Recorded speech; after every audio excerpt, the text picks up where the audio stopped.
こんにちは。今回は今期の EX-3 弾の攻略動画です。クラスは玉のヘビスマッシャーで行ってきました。もちろん今回も野良パーティーでの攻略です。パーティー構成は盾3、槍1尾の1。そして私の玉1です。盾が多く、弓矢杖がいないパターンは珍しいかなと思います。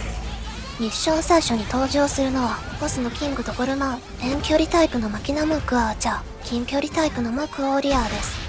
このミッションではこのように、ボスと取り巻きのエネミーが各ウェーブで出現します。最近までの EX ラッシュとは少し違う形式の湧き方ですね。今までだとそこそこボス以外にも、HP の高い中ボスのようなエネミーが出現して、エネミーの数自体もたくさんいたんですが、今回はいつもよりも同時にエネミーがたくさんいることはないです。そのため理想は弾以外の人が、フィールドの中心でボスに集中攻撃し、弾の人が適宜取り巻きのエネミーを集めてくるのが良さそうです。エネミーの数が少なめなこともあって、比較的エネミーがフリーズするようなストレスがなく、ダストボルテックスなどによる引き寄せスキルで集敵ができます。今回は盾が3人もいるので非常に戦いやすいですね。近接クラスが1箇所に集まって戦うという、エネミーを集めやすい理想的な戦い方ができていて、パーティーの動きとしては完璧ではないでしょうかね。このような野良パーティーで、即興の連携が取れると楽しいです。次のウェーブでも同様にボスと取り巻きが出てきましたね。基本的にはボスが湧いたらなるべくエリア真ん中よりで、すぐボスに集まって戦う。この繰り返しで攻略していきます。まあ普段通りのミッションの攻略で大体問題ありません。ただしこのウェーブではボスから先に倒さずに、指定されたエネミーを複数体倒すという、チャレンジが出てくるので、その際はボスより取り巻きの条件となるエネミーを狙う必要がありますね。ここで一度ミッションに参加する準備について説明します。最近だとここでミッション概要をお話しするんですが、EX ラッシュは参加条件を満たして挑戦するというよりは、レベリングや育成が一段落して、ほとんどやることがなくなってから行くのがおすすめです。というのもラッシュバトルや通常の追加調査などは、レベリングも兼ねていくという人が結構いると思うんですが、EX ラッシュだと育成途中で行くとかなり厳しい設定がされているのが通例です。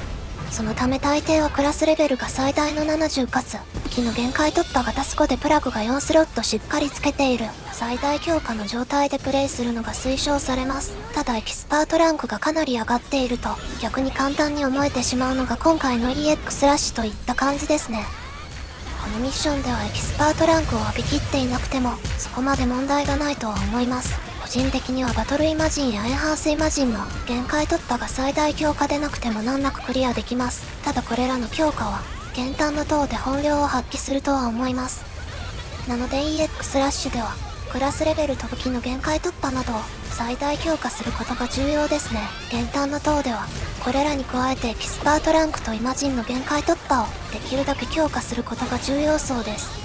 あと私は結構やりがちなことなんですが、EX ラッシュなどの調査系でないミッションでは、ベータスキルがドロップしないようですので、スキル構成は全力で戦うような構成に変えるのを忘れないよう注意です。せっかく集めたベータスキルを存分に使う良い機会ですので、忘れずに挑戦前にスキル構成を確認しましょう。スキル装備していないとベータスキルドロップしない仕様なので、これ結構忘れてしまうんですよね。何のために必死にベータスキルを集めていたのか、時々わけがわからなくなります。普段の調査系ミッションだとやっと集めたベータスキルを使うことなく外して、違うスキルをわざわざ装備しますからね。私だと今は8スキル枠で、外せないような重要なスキルだけ、ベータの有無関係なく装備して、あとは他奥でベータが出ることを祈る日々です。ちょっと EX ラッシュの話題からそれましたので話を戻します。今回の攻略した時の映像では敵が光バーストをしています。これは盾が3人いるからということもあるのですが、光武器70レベルが実装され、私含めて光武器を装備していることが、光バーストの要因ですね。動画の時間を見ていただければわかると思うんですが、光バーストでもクリアまでの時間が特段長くなるということはなさそうです。これも注意ですが、今回の EX ラッシュに限っての話ですね。特に減反の塔では非属性60フロート武器が推奨だと思われますので、くれぐれもどのミッションでも、光70武器を使用してよいとは、今後も一概には言えなさそうです。あとは渡積岩屋の土60グランド武器を最大強化できたすごい人は、このミッションなども含めて結構使いどころありそうではあります。私は渡積岩屋の周回が辛くてあまり手がつけられてないです。やはり道中が長いときついですよね。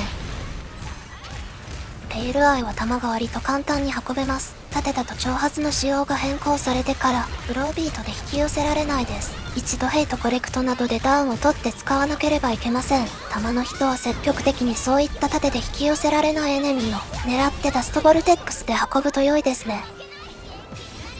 このボス、赤に染まり色神のウェーブでチャレンジが発生します。ここでのチャレンジの内容は、エネミーを9体倒すという条件です。ボス以外の人型エネミーがちょうど9体いますので、ここではボスより取り巻きのエネミーを倒すのに専念しましょう。ですが今回は弾がパーティーにいるので、弾の人が集めてくれば問題なくボスとまとめて倒せますね。もし失敗すると追加でボスエネミーが湧いて、そのウェーブの難易度が大きく上昇します。パーティーによっては、クリアが難しくなることもあるかもしれませんので、なるべくチャレンジは成功させたいです。このチャレンジのこともあって、今回はいつもよりさらに弾の人の集敵などが重要です。もし弾の人がいない場合は、とにかく急いで取り巻きのエネミーを倒すようにしましょう。とは言ってもエキスパートランクが上がっている人が多いと、チャレンジが失敗しても特に問題なくクリアできるので、以前までのチャレンジの失敗よりは軽いペナルティとなっています。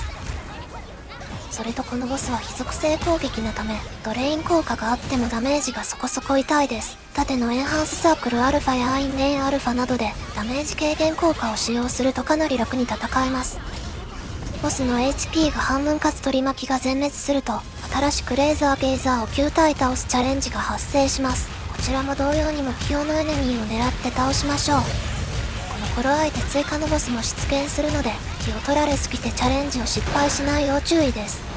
またこのアラブルガオの上から飛ばす闇攻撃は、エリアが重複するとかなり高ダメージを受けるので、油断して予兆を無視して攻撃し続けないことが大切です。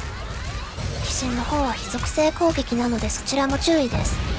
盾の人がいて、アインレインアルファを使用していれば、このようにほとんどゴリ押しで攻撃しても平気ではあります。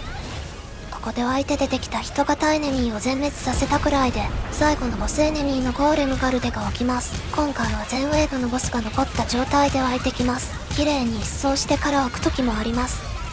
どちらかというと前のボスエネミーを引き継がない方が良さそうですが、狙ってウェーブを進行するのは難しそうです。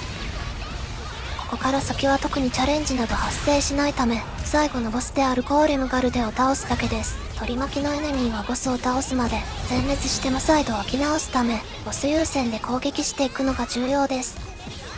今更ではありますが、ペイルアイはアンチスタンがないとスタン状態を付与されてしまいますので、ほぼアンチスタン必須です。呪霊たちの住処、自由探索で入手できる、さまよえる何度かです。取り巻きが無限湧きなため、アインレインアルファやスリープなども効果的です。アンチスタンがあってもスタン攻撃は通常よりもひるみが大きく、膝をつく動作になったりします。スキルやチェーン効果でスーパーアーマーがついていない時は非常に厄介なため素早くボスを倒したいですね。ボスの残り HP が 20% くらいを目安に追加のゴーレムが湧きます。これが最後のウェーブです。